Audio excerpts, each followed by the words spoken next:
What would you do if you knew the exact day, hour, and way you were going to die, and still chose to march into battle?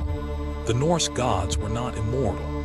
They knew their tragic fate was written in the prophecies of the Vilva, the ancient Cetus. They knew the end of the world would not come from a natural disaster, but from a bloody war between order and primordial chaos. This event was Ragnarök, the ultimate fate of the gods. It all begins with Fimbulwinter, a relentless 3-year winter with no sun in sight.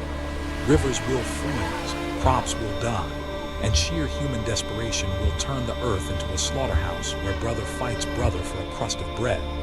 And once humanity is broken by cold and hunger, the chains holding the universe's darkest monsters will finally shatter. Loki, the god of mischief, chained to a rock for his atrocious crimes, will break free, and he won't come alone. Marching beside him are his terrifying offspring. From the ocean depths emerges Jade, the world serpent, a beast so colossal that its thrashing causes cataclysmic tsunamis, spitting lethal venom that corrodes the very sky. At the same time, the giant wolf Fenrir breaks his magical bonds. His jaws stretch so wide that his lower jaw touches the earth and his upper jaw scrapes the heavens, devouring everything in his path. But here is what most people ignore about Ragnarök, a historical contradiction ancient texts tried to conceal. Odin, the Allfather, knew for centuries which exact monster was destined to swallow him whole. That is why for millennia he recruited the bravest human warriors to Valhalla. But what he never told his army is that all their preparation would be useless. He already knew they were going to lose.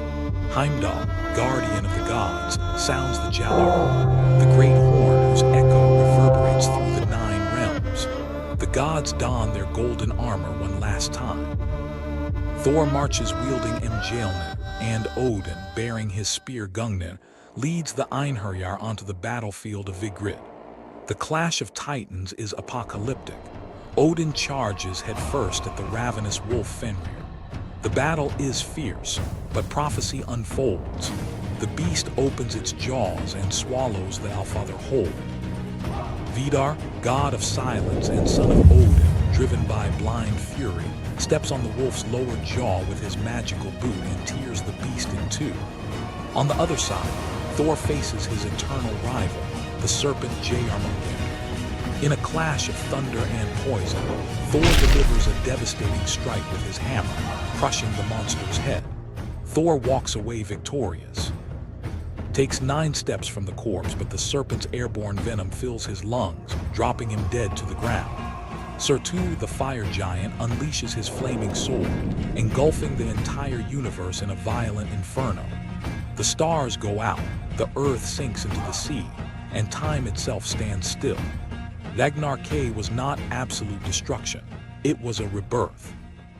When Surtur's flames die down, a green, fertile earth rises anew from the waters. A few gods survive to rebuild, and 2 humans, Lif and Lifthrasir, emerge from the roots of the Yggdrasil tree to repopulate the world. Norse mythology leaves us with a profound Stoic lesson. The gods knew their demise was inevitable, yet they didn't hide or cower in fear. They put on their finest armor and fought with honor until their final breath.